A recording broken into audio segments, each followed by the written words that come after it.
if you have an interest in horses and love learning more about horses, the horse industry, teaching, or even managing your own horse business, then you're in the right place. We would love you to join us on our mission, which is to improve the lives of horses around the world through the education of riders, handlers, and trainers. So get comfortable, listen in, and enjoy. Today's chat's been brought to you by International Horse College. We have a mission to improve the welfare of horses throughout the world through the safe education of riders, handlers and trainers, and that's what these chats are all about. Registered Training Organisation 31352. Someone who's travelled around the world is Michelle Nickson, who actually started off doing a law degree, and I think she finished part of the degree, went off to Ireland, came back, and I think has been working in the horse industry ever since. Is that right, Michelle? How are you? I'm good, thanks, Glenys. How are you? Oh, very good.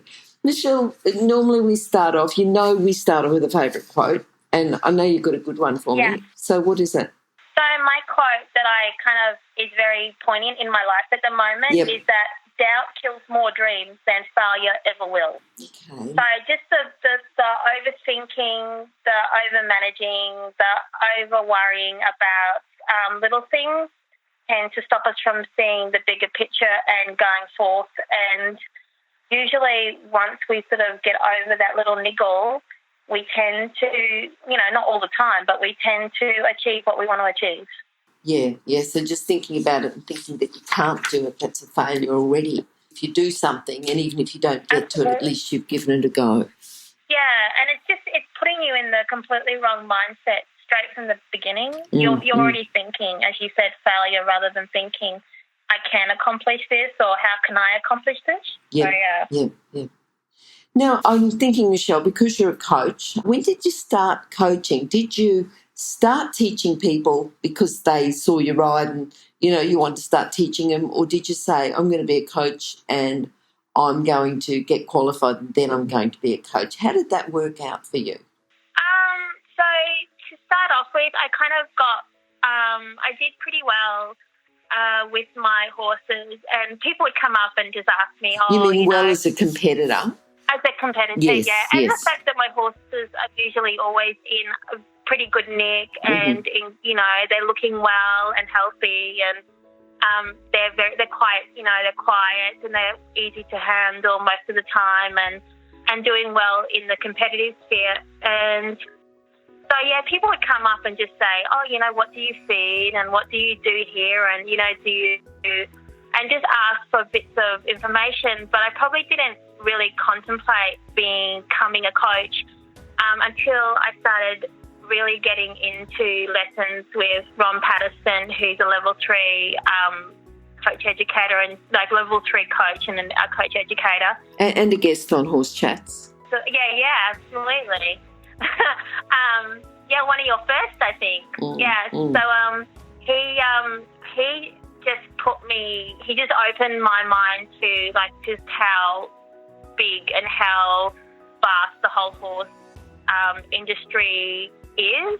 Yep. And the knowledge that you can achieve and that you can gain. And then I saw the way that Ron's wife Sandy ran a property, and I thought, I still have so much to learn. And so that's when I thought, if I can acquire enough, knowledge, then maybe I can be of use to some people, and that's kind of how it started. Okay, but because you were going to have a career as a lawyer and then went into horses, what do you think horses have got that being a lawyer hasn't got? You've definitely got more flexibility in regards to, the hours that you choose to put in. Obviously, I think that there is, for me, I really enjoy as a coach teaching just like my basic beginner novice riders and getting, that joy of seeing them, rise trot correctly for the first time or pick up the canter for the first time. And it's just a job satisfaction that I don't think I would have got with law. Mm-hmm. I did law because my grades were good and I kind of didn't really know what to do. So, now I'm, substantially poorer for it, but but happier mentally, emotionally, and probably physically as well. Because I know that you teach people right from beginners, but you also have competition riders. What do the competition riders have? I'm thinking character traits. You know, what makes it so that you can see that someone's going to go further? You know, if you're teaching a few different riders, you might have one that's a little bit of a standout and you think, oh, I think they'll go a bit further, this rider. Okay, well, definitely there needs to be that sort of that drive and the passion and also I think I want to say like that resilience of, you know, not doing great one week and still, you know, going out there the next week. You've got to have that ability to put effort in and maintain regular training. And yeah, so I think it's just like a deep-seated passion just to ride a lot, keep learning a lot. But, you know, novice riders have that too. It's just, you know, their goal is different at the start to where competition riders are. So competition riders, they, you know, people compete to do well. You know, people don't compete usually to come, you know, bottom. So someone has to come bottom, but, you know, that's not their aim when they go out to compete. So they're always wanting to drive to do better, to, you know, to work out how they can get the most out of themselves and their horses on a regular, you know, basis in the competition world. Now, how do you think riders that want to go out and compete, is there a point that you've got to tell them to slow down or do you keep pushing? Absolutely. Yep. Just tell us a little bit more about that.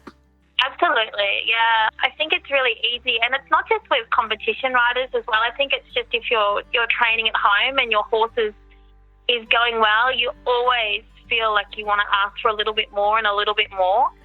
And, you know, sometimes horses can handle it depending on their character. Sometimes, you know, they handle a lot of pushing. Sometimes they don't. You know what I mean? And I think it's really important, and I say this, that I think it's really important to get yourself settled and really strong in the level that you are before you proceed onwards. So you want to see that you're consistently in the competition sphere, you know, scoring at a rate that is, you know, really competitive. Your horse is out there, and that you're getting really good feedback, and that, you know, people are saying, you know, you're ready, or when are you training for the next level, rather than you go, oh, I've done one of these, now I have to be in, you know, if I'm novice now, I have to be in elementary in 6 months' time, and then I have to be in medium in 6 months' time, and then, you know, you push and push and push, and then the horse kind of loses their mind because they've been asked too much, or the rider loses the point of riding, and, you know, and loses how to ask correctly and what they're wanting in regards to, say, dressage, keeping the horse forward and into the bit and soft and relaxed, but still power. So I think that it's really good to get yourself set in a level, get yourself doing well in that level. Obviously train at home a little bit for your upcoming level, but don't throw your horse under a bus and say, okay, we've jumped 80 centimetres, you know, this week, now we're going to jump 1.10 meters next month. You know, you're just asking for your horse to lose its confidence, and it takes so much for them to get their confidence back again when they have a big scare or they have a fright. So it's all very dull, but I think it's really nice to go, you know, not slow, but just, you know, just take a breath, enjoy where you are, and then think, is it time to move on now? Yeah. Do you get people on the other end of the spectrum that say, I'm happy at this level, I'm winning at this level, I don't want to go any further because I'm confident at this level? Absolutely, you know what I mean? So, and I can see where, you know, I had young horses in and out for a really long time, and I did not go past like novice with young horses for about 5 or 6 years. So when I think about training elementary medium again, I'm like, can I still do that? But I think to better yourself and better your horse, you kind of have to go out of your comfort zone a little bit. Mm-hmm. So, you know, as much as it's good to stay in novice and do really, really well, and it's always good to, you know, to do well, it's kind of, I would think it would be a bit hollow because you know that you can do it and you're not extending yourself to try something new. And, you know, you put your feet, your toes in the water and you try a little bit and then you go, okay, well, I tried that and it didn't end disastrously. Maybe I'll try a little bit more. And then all of a sudden you're at elementary, or all of a sudden you're jumping, you know, a 95 centimetre, you know, eventing round, and you're like, I didn't think I'd get there, but just take it slowly into the next step. And, you know, more times than often than not, that you'll progress. I suppose that's something about being a good coach, isn't it? You know, that you can, if you've got a good coach, you can ask your coach, am I ready to go to the next level? If the coach thinks that you're just not, the good coach is going to say, no, stay in this level a bit longer, get your foundations right. Yeah. Absolutely. And foundations are key, you know what I mean? I remember being told once, you know, for riding, your foundations, like riding your horse or training your horse is like building a house. So if you've got crappy foundations, the whole thing's just going to end up caving in. So I think that's super important. So, but I also think, you know, a coach will see if you're ready to progress. Yes. So they'll say, okay, let's try this now. Or the coach will see that maybe you're having a little bit of stickiness. You're trying to go forth yourself, and the coach will see, oh, okay, she's having a little bit of stickiness in the leg yield. Yep. If she's really into the idea of going up to novice, then we'll have to really, you know, buckle in and work on it. But just explain. You're not going to win everything when your leg yield's not good. You know what I mean? Yeah. Like you might be able to do the extendeds and stuff like that. But yeah, I think that having a good coach is someone there, you know, that will sit there and say, yep, you're ready to go, or no, can we just hold back a bit and let's just work on this, and then, you know, then you'll go, and then they'll be competitive, and then they'll get more confidence. So. Yes, yeah. Michelle, if you think about the horses, the many horses that you've had, I'd like you to think about a horse that you think has really influenced you and helped you. And now it might have been a horse that, you know, you had as a young rider, or one that you said, right, well, I rode at this level for the first time on this horse. Yeah. What one do you think has influenced you the most in your career?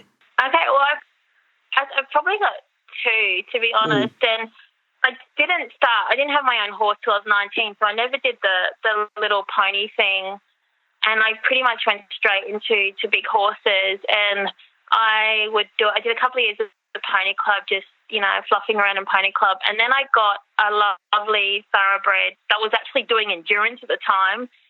And I was actually doing show jumping on a leased horse from my old instructor. And I just loved this horse. We drove over and I just knew, like, there was just a vibe in the car that I knew it was going to be a cracker. And he was, but he couldn't. He literally tripped over trot poles. So I went from being a jumper to having to focus on another discipline, and that discipline was dressage, and that horse was Darby. And Darby I got when he was 6 or 7, and I was very, very, very poor at dressage. I just knew nothing. I thought I knew everything. I knew nothing. And I got him, and then I hooked in with some dressage lessons, straight dressage coaching lessons, and then I found Ron, and it just kind of went skyward from there, and I got him up to advanced. So that was kind of like a big thing for me. So he kind of pushed me in the direction of dressage, and I've been happily there ever since. And my current horse, Popeye, he's teaching me a lot because he is very sensitive, very soft, very easily to get upset, but he's probably one of the best horses I've ever seen. He can move. He's got a great temperament on the ground, but I'm just trying to figure out in my life how I deal with that, and he's teaching me a lot in that regard as well. So I've been lucky enough to have two. Okay, so thinking about, you know, where you are now, you're out there, you're coaching, and money aside, but to get your business going, what's the challenge? I mean, you've sort of come in as a competitive rider, as that obviously would have helped, but, you know, rider who's, say, just moving into a new area, if you were going to move into a new area, do you think is going to be your challenge to start up a coaching business? You know, because let's just clarify, because you're a freelance coach, so you go out to teach people, all right? So you don't I do, need yeah. a property and set up. But as a freelance coach, Yeah. if you went to a new area, what do you think would be your biggest challenge? I think the biggest challenge is just getting your name out there and your coaching style out there. Mm-hmm. I'm really slack, and I need to get better in advertising and what I've achieved and what my riders have achieved, and most of my clients I've gotten through word of mouth, which is a really great organic way to get clients, but it's kind of, my idea is that I will eventually like to grow a little bit bigger and a little bit bigger, and go out there and showcase what my training style is and how my riders have improved. And I think I think that if you do that, if people see that you are a competent, firm yet kind, that your riders are happy and they're confident on their horses and they're getting out there. And, I had quite a few at the start. Like most of my riders at the beginning were very, very, very novice green riders. Mm-hmm. And they're just getting to that point now where they're going, oh, wait a minute, we're getting this. Maybe we might go out and compete. And I think that will grow the brand as well. So don't be saying no to your really novice or your women that have had their babies and they're in their 40s and 50s and they finally got time to have a horse. That's the best market because they're really dedicated because they've had to wait so long. And, and it's like, and they sit there and they want to do well and they want to grow the relationship with their horse and do everything in a really positive way. So I think, one, don't sit there and say, oh, no, that's not my cup of tea. I only do competitive riding. I only do competitors. I only do the top level. And also, as I said, just think about how you want to be portrayed. So if you have a Facebook page or if you have a web page, to show how the ethos or the ideology behind your training and, maybe feedback from your clients about how they're going. So that's how I'd grow my brand if I had to go on again. Okay. So. If you, just thinking about if you've got new students, or if you go and do a workshop somewhere, what's a common fault that you see with your riders? Common fault. Well, because I'm focused on like dressage a lot, so I get a lot of common faults is the knee gripping and the lower leg being unstable. Mm-hmm. So, yeah, that's a big one. So just not relaxing through, the leg and holding, and just having that really stable lower leg, that can be an issue. I think overuse or underuse of the hand, of the rein. I think when I ask people to pick up a contact, they get a little bit upset and go, oh, my God, I'm pulling on his mouth because they don't know about riding forward into the contact, Yeah, riding a horse forward into a contact. So they sit there and go, oh, no, but I'm pulling on his mouth. And I'm like, but no, you're using your legs to push him into the bit and into the contact. So it's just trying to get the analogies and teach them the analogies that are specific to dressage and also to the other Olympic disciplines as well. So what else? Probably just, leaning too far back is an issue. I think anything really. So, and just not being confident in asking their horse. As I said, because a lot of my riders are like older or middle aged, not older, but middle aged. Yep. So they worry, because they've got families and mortgages and a job, and they're like, oh, if I ask for this, could this happen? And then we go back to the fear. Mm-hmm. So, and then you say, oh no, I have a real, I think you're going to be okay. Let's just take it easy. And then they end up doing it and they're good. But I think that's also in the back of their minds that they worry. They're like, oh, that's a little bit scary. That's new. So yeah, I think grippy knees and just that little bit of hesitation, which we all have when we try something new and we get older and it hurts when you fall off. Well, let's talk about the fear. If you're teaching a rider and whether they say, I'm scared, I don't want to go any further, or their body language tells you that they're scared and they don't want to go any further, how do you deal with that as a coach? Okay, so as a coach, it's it's really, you got to sit there and I go back to what they are comfortable with. So I say I'm asking them to do like the trot circles, and then I want them to say make the circle bigger, so push out, and they think that if they put their inside leg on, the horse will go too far forward or too quick. Yep. So we'll just reinforce, you know, the aid and say, oh, no, it's okay, we do this. You remember we go around the end of the arena? It's pretty much the same thing. We're just asking the horse to, you know, to move off our leg. So I explain a lot. And I probably, you know, I talk a lot through my lessons because I like them to know what they should be feeling, how they, you know, what's good, what's bad, and stuff like that, so that they can have that information already in their head. So, you know, if they sit there and the horse pops into a canter and they feel like it's a little bit forward, I would say, no, that's a great canter. Just, you know, sit up, you know, soften your hands, and I'll just talk them through it. And then you tend not to. It just gives them something else to focus on. But I think if you're quiet and you just let the demons run in their head. Yes, yes, okay. I just like to talk them through and explain why we're doing the exercise, you know, what they can expect. And, you know, knowledge is power. So the more information that you give them, then they can make a more concise and informed decision about whether they want to do it or not, or whether they want to progress. Yeah, yeah. Michelle, what are you looking forward to now? You've got students coming on, they're competing or almost competing. What are you looking forward to in the next 12 months, 2 years, Popeye? Yeah, tell us what you're looking forward to.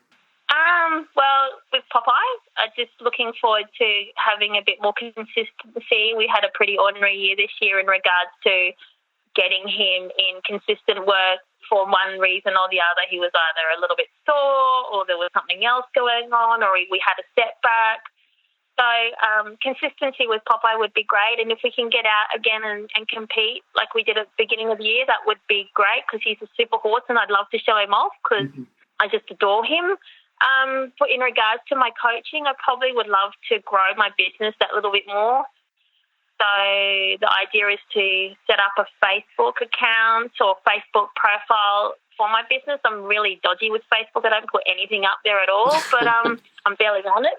I'm barely on it. So I think I need to, because it's the way of the future, isn't it, social media. So everybody, you know, they do their Google searches. Instead of Google searches now, they search Facebook and Instagram and things like that. And so I think if I can build that side of my business, then hopefully the rest, you know, the growth of the business will continue. And I really hope that my clients, you know, continue to enjoy the journey they have with their horses with me. Because I hate to lose people. All right, Michelle, well, look, if people would like to contact you, they can do it through horsechats.com/Michelle Nickson, or just go to horsechats.com, search for Michelle. But phone number, email, you know, how else can they contact you?